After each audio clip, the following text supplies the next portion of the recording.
안녕하십니까, 베르 목사입니다. 오늘은 예수님의 성품이 왜 일곱이냐에 대해서 여러분들에게 말씀을 드리도록 하겠습니다. 앞전에는 하나님의 성품 7개에 대해서 말씀을 드렸습니다. 그리고 효과 5개에 대해서 말씀드렸고요. 오늘은 좀 더 왜 그러면 예수님의 성품이 7이냐, 거기에 대해서 여러분들에게 보충 설명을 드릴까 합니다. 왜 예수님의 성품이 7이냐? 예수님의 성품이 7이라는 것은 창세기 노아 방주 이후에 7 무지개가 나옵니다. 창세기 9장에 나오죠. 무지개가 뜨면 산다고 하였습니다. 무지개가 7 색깔입니다. 이 말씀은 무엇입니까? 7 색깔은 아름답다는 뜻입니다. 즉 하나님의 성품은 아름답다. 아름답다고 표현할 때 7 무지개라고 표현하고 있는 것입니다. 무지개가 뜨면 산다. 비가 안 온다고 하였습니다. 무지개가 뜨면 비가 그친다. 세상의 모든 지식이 중단된다는 것입니다. 세상의 지식, 명예, 권세 모든 것이 비입니다. 이것은 어떤 비입니까? 영의 비라고 합니다. 성경에서 말하는 비는 하나님의 성품이 내게 들어오면 세상 일이 그친다는 것입니다. 세상 일이 어떤 것입니까? 지식, 명예, 권세 이런 것들이 세상 일입니다. 우리는 자연의 비, 영의 비를 구분을 해야 됩니다. 자연의 비는 뭡니까? 하늘에서 내리는 비를 말하는 것이죠. 영의 비는 뭡니까? 세상의 지혜와 지식과 명예와 권세와 부귀 이런 것들이 영의 비인 것입니다. 구약성경 출애굽기에서는 7등으로 나옵니다. 7등이 뭡니까? 불이 나옵니다. 불이 빛이나 같은 의미입니다. 창세기는 사람을 살리는 가치로 나옵니다. 이것이 근본입니다. 예수님의 성품이 근본이 무지개입니다.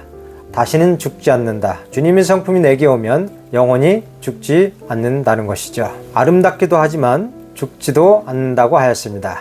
죽지 않는다는 말은 무슨 말입니까? 저주가 다시는 오지 않는다는 그런 말입니다. 그래서 출애굽기에서는 빛으로 온다. 이 말은 무슨 말입니까? 인도해 주신다는 것입니다. 너희 어두운 마음을 하나님께서 인도해 주신다 라고 말할 때 빛으로 온다라는 말과 동일한 것입니다.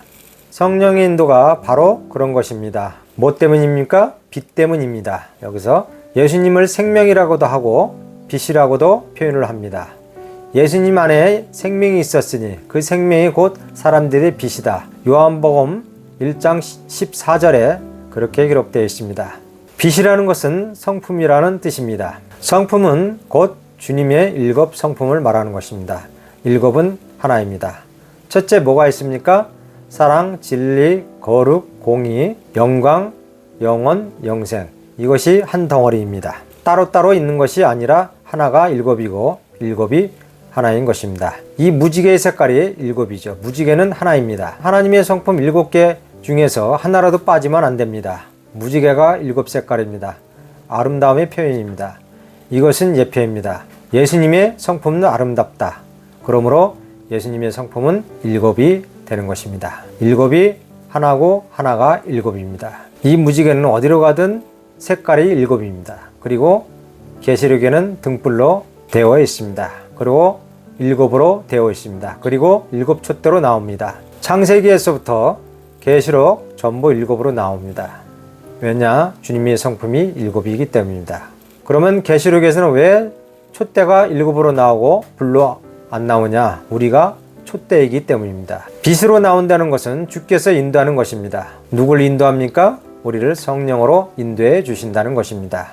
왜 계시록에서는 빛이 아닌 7 촛대로 표현하느냐? 이것은 변하지 않는다는 뜻입니다. 주님의 성품은 영원토록 변하지 않는다는 것입니다. 내 속에 빛이 있으니 즉 진리가 들어있는 것이 빛입니다. 진리가 뭡니까? 7 성품 중에 하나입니다. 그러므로 성경에 예수님이 가려져 있는 것입니다. 그래서 빛으로 표현한 것입니다. 무지개가 뜨면 예수님의 성품이 내게 오면 산다고 하였습니다. 예수님 이기에 삽니다. 내 마음에 무지개가 떠야 합니다. 주님의 성품이 우리 마음속에 와야 합니다. 주님의 성품이 영원히 변하지 않는다는 것입니다. 내 속에 빛이 있었으니 진리가 들어있는 것이 빛입니다. 창세기에는 예수님이 인도한다는 것으로 나옵니다. 내 속에 빛이 있었으니 진리가 들어있는 것이 빛입니다. 창세기는 예수님이 인도한다는 것입니다. 그래서 빛으로 표현한 것입니다. 우리 인간은 예수님의 성품으로 지어져야 합니다. 다른 것은 절대로 안 지어집니다. 7 자체가 예수님이고 거룩 자체인 것입니다. 우리는 예수님이 성품으로 지어져야 합니다. 그래야 내 성품 죽고 주님 성품으로 영생을 얻을 수 있는 것입니다. 무지개가 뜨면 산다고 하였습니다. 예수님이 성품이 오면은 우리는 사는 것입니다. 예수님이기에 우리는 사는 것입니다. 예수님이 내 마음에 무지개가 떠야 합니다. 그 말은 무슨 말입니까? 주님이 성품이 와야 우리는 살 수 있는 것입니다. 자연의 무지개는 우리에게 아무런 소용이 없습니다. 모든 성경은 구속사로 봐야 합니다. 구속사가 뭡니까? 우리가 어떻게 하면 영생을 얻을 수 있나? 성경은 이 모양 저 모양으로 우리에게 말씀해 주고 있는 것입니다. 우리를 구원하시려고 성경의 뜻을 가려놓은 것입니다. 영의 무지개는 어떤 것입니까? 예수님의 아름다움입니다. 창세기에서 이미 우리에게 표현을 하였습니다. 예수님이 내 마음에 뜨면 우리가 삽니까 죽습니까? 예수님의 성품이 있냐 없냐? 성품이 있으면 살고 성품이 없으면 죽는 것입니다. 비가 그친다. 비로 인해서 우리 인간은 망했습니다. 이것은 예표였고요. 비가 그쳤다는 것은 어떤 것입니까? 죄와 근심과 걱정과 명예 이런 모든 것들이 그쳤다는 것입니다. 우리 인간은 돈이 많아도 명예 때문에 죽는 사람 많이 있습니다.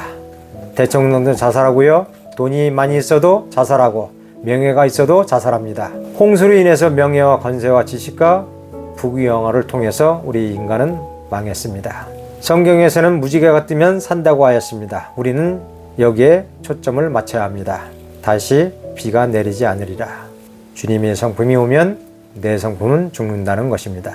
예수님이 내 안에 떠야지, 주님의 성품이 내 안에 있어야지, 주님의 성품이 내 안에 있으면 살고 없으면 죽는다는 얘기입니다. 일곱이라는 것은 무엇입니까? 하나님의 성품을 말하는 것이고요. 하나님의 성품은 아름답다는 것입니다. 하나님의 성품을 아름다움으로도 표현하고 무지개로도 표현합니다. 등불로도 표현합니다.